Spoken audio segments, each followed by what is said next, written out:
ঠাম্মির রান্নাঘরে আপনাদের সবাইকে স্বাগত জানাই। আজ আমার ঠাম্মি বানাচ্ছে মৌরি কাতলা।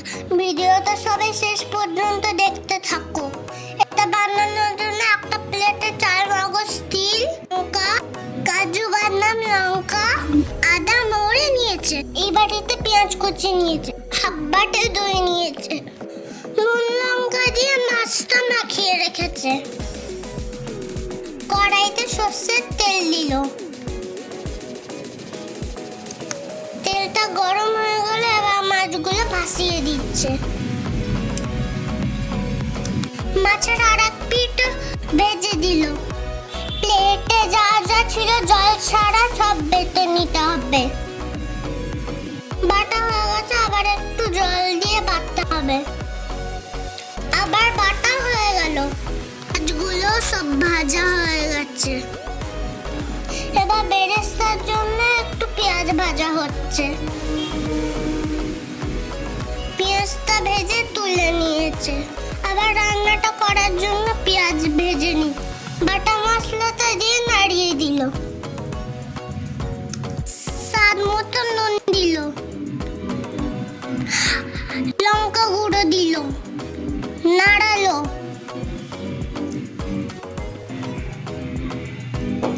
এবার দইটা বেটে নিচ্ছে। এটা বাটা হয়ে গেছে। এটা কড়াইতে দিয়ে দিল।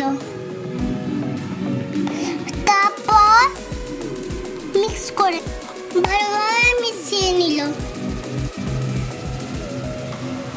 এবার হলুদ গুঁড়ো দিল, জিরে গুঁড়ো দিল, ধনে গুঁড়ো দিল। তারপর নাড়িয়ে দিল। তারপর একটু জল দিল। এবার ভালোভাবে নাড়িয়ে 5 মিনিট ফুটিয়ে নেবে। এবার মাছগুলো এর মধ্যে দিয়ে দিতে হবে। তারপর ভালোভাবে মিশিয়ে নিতে হবে। এবার এটা 10 মিনিট ফোটাতে হবে। গরম মশলা দিয়ে এবার একটু মিশিয়ে নিতে হবে। এবার অল্প একটু ঘি দিয়ে হালকা করে নাড়িয়ে দিতে হবে।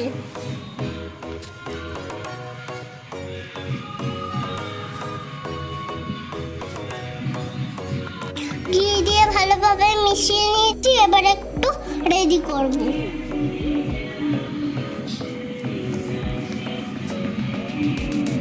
এবার মাছগুলো তুলে বেরেস্তাতে ছড়িয়ে দিলাম। ব্যাস, মৌরি কাতলা রেডি।